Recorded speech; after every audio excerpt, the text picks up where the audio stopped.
আসসালামু আলাইকুম। সবাইকে শুভেচ্ছা জানাচ্ছি। রোজিস কিচেনে আমি রোজি। আশা করি সবাই ভালো আছেন। আলহামদুলিল্লাহ আমিও ভালো আছি। আজকে আমি আপনাদের তৈরি করে দেখাবো সবারই পছন্দ, তা হলো চিকেন ফ্রাই। আসুন আমার সাথে থাকুন, দেখুন কিভাবে আমি পারফেক্ট চিকেন ফ্রাইটা তৈরি করেছি। চিকেন ফ্রাই তৈরি করতে যা যা লাগবে, এখানে আমি একটা মুরগি নিয়েছি আর মুরগিটাকে আমি চামড়া সহ কেটে খুব ভালোভাবে পরিষ্কার করে নিয়েছি। এবারে আমি একটা টিস্যু পেপার দিয়ে মুরগির মাংসগুলোকে খুব ভালোভাবে শুকিয়ে নেব, যাতে মাংসের গায়ে কোনো রকম পানি না থাকে।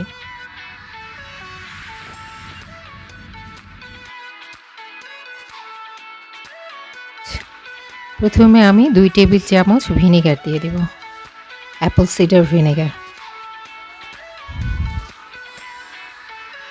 1 টেবিল চামচ রসুন বাটা, 1 টেবিল চামচের একটু বেশি আদা বাটা, 4 টেবিল চামচ সয়া সস দিয়ে দিব। এখানে আমি টমেটো কেচাপ দিব,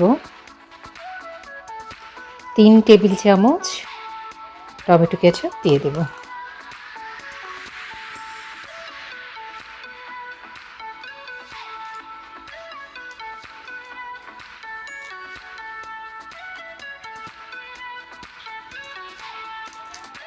নুডলসের মশলাটা দিয়ে দিলাম।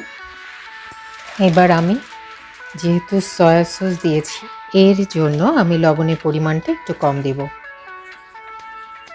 সব দিয়ে এবার আমি এটাকে খুব ভালোভাবে হাতে মাখিয়ে নেব।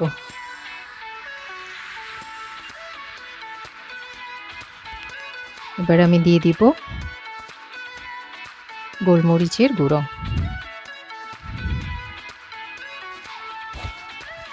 গোলমরিচের গুঁড়োটা দিয়ে এবার আমি এটাকে খুব ভালোভাবে মাখাবো।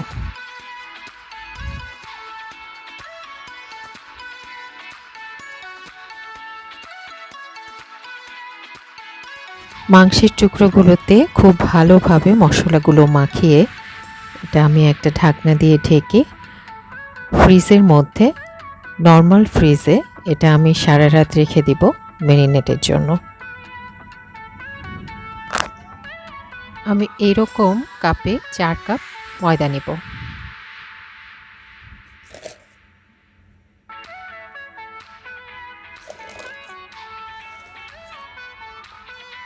তিনটা, এই 4 কাপ ময়দা নিলাম।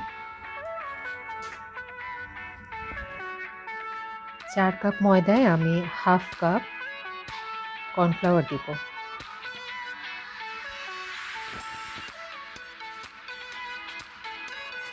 পরিমাণ মতো লবণ দিয়ে দিলাম। মরিচের গুঁড়া দিয়ে দেব, 2 চামচ মরিচের গুঁড়া দিয়ে দিয়েছি। হাফ চা চামচ হলুদের গুঁড়া,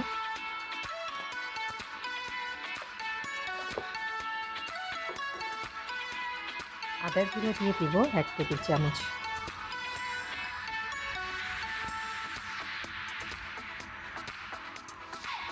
এবার আমি এটাকে খুব ভালোভাবে মিক্সড করব।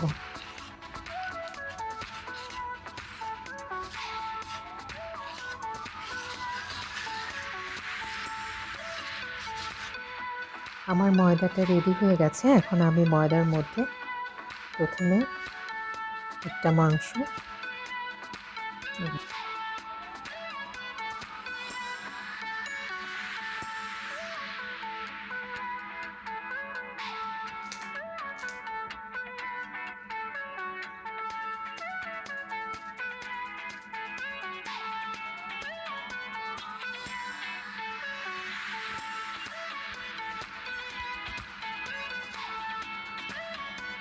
দেখুন কীভাবে মাখায়। ময়দা নিয়ে হালকা হালকা করে এভাবে মাখাতে হবে।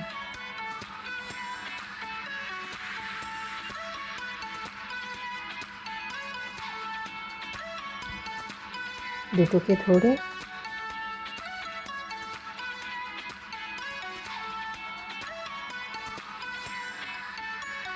হালকা হালকা করে এভাবে মাখাতে হবে। চাপ দিবেন না কখনো, চেপে চেপে কখনো করবেন না, হালকা হালকা করে ঘোরাতে থাকুন।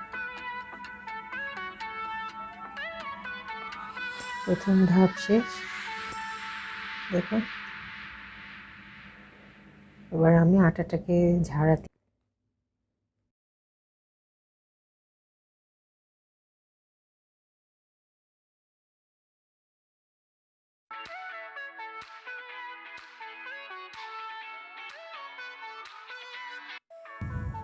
আলাদা একটা বাটিতে আমি ঠান্ডা কিছু পানি নিব। আর চিকেনটাকে যখন আমি ডুবাবো তখন দেখবেন একটা বুদবুদ বের হয়। যতক্ষণ এই বুদবুদটা বের হবে ততক্ষণ আমি চিকেনটা ডুবিয়ে রাখবো।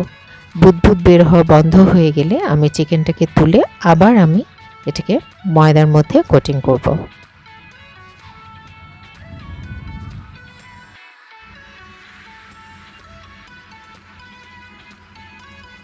ওকে, পানিটা ঝেড়ে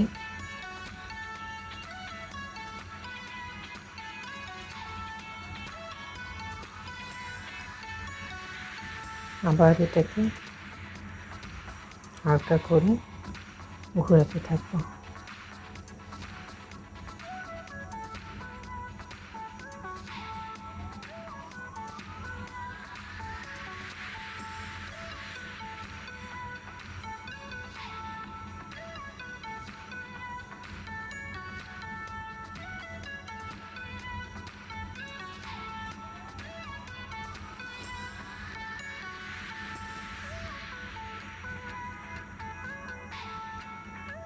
হালকা হালকা করে আমি এগুলোকে ময়দার সাথে জাস্ট খালি মেশাতে থাকবো, চাপাচাপি করব না, কখনোই চাপ দেব না।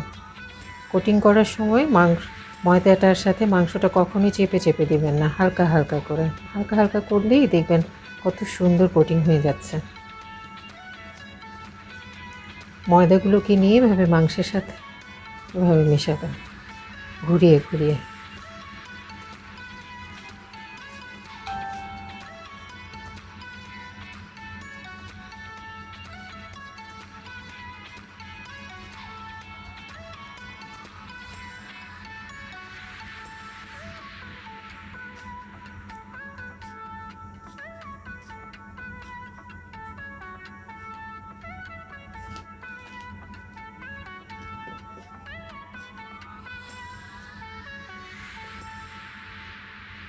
দেখুন, এভাবে আমি ময়দাটাকে ঝেড়ে ঝেড়ে ফেলে দেব।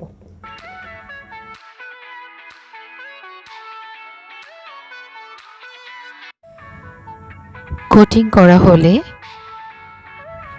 চিকেনটাকে সাথে সাথে ভেজে ফেলবেন, কখনো ওটা রেখে দিবেন না, কারণ রেখে দিলে দেখা যায় এক সাইডটা চ্যাপ্টা হয়ে যায়, তখন আর কোটিংটা সুন্দর হয় না, আর ফ্রাইটাও দেখতে ভালো লাগে না। প্রথমে মাংসগুলোকে কোটিং করা হলে যে আটাগুলো থাকবে, আটা বা ময়দাগুলো থাকবে, সেগুলোকে আবার একটা চালনি দিয়ে খুব ভালোভাবে চেলে নিতে হবে, কারণ সেখানে যে দানা দানাগুলো থাকবে সেই দানাগুলো পরবর্তী কোটিংয়ের সময় কোটিংটা আর ভালো হবে না। এজন্য দানাগুলো ভালোভাবে চেলে ফেলে দিতে হবে, দিয়ে আবার নতুনভাবে কোটিং করতে হবে।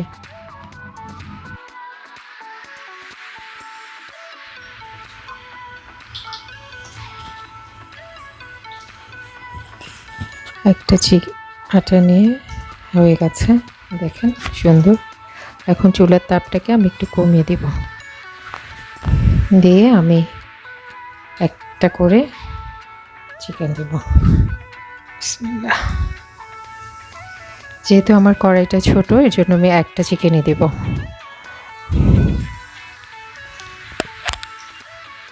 আর আপনি যদি চিকেনটাকে সংরক্ষণ করতে চান তাহলে অবশ্যই 2 মিনিট আপনি চিকেনটাকে ভাজবেন, ভেজে সেটাকে নর্মাল তাপমাত্রায় রেখে ঠান্ডা হলে তারপরে বক্সে করে আপনি ডিপ ফ্রিজের মধ্যে 1 মাসের জন্য এটাকে সংরক্ষণ করে খেতে পারবেন।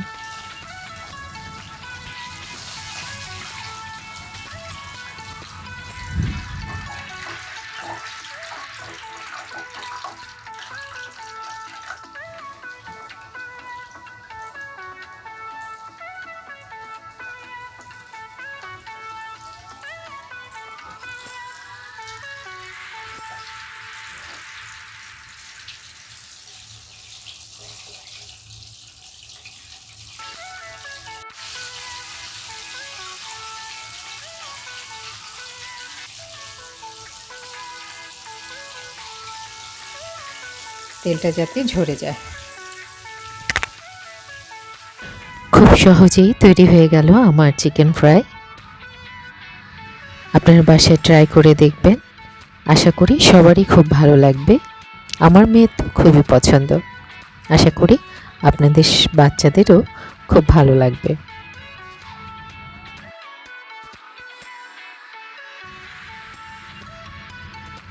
আর যদি আমার রেসিপিটি ভালো লাগে তাহলে বেশি বেশি করে শেয়ার করবেন। আর হ্যাঁ, আমার চ্যানেলটি যদি এখনও সাবস্ক্রাইব না করে থাকেন তাহলে সাবস্ক্রাইব করবেন। আর সবাই ভালো থাকবেন, সুস্থ থাকবেন। আল্লাহ হাফেজ।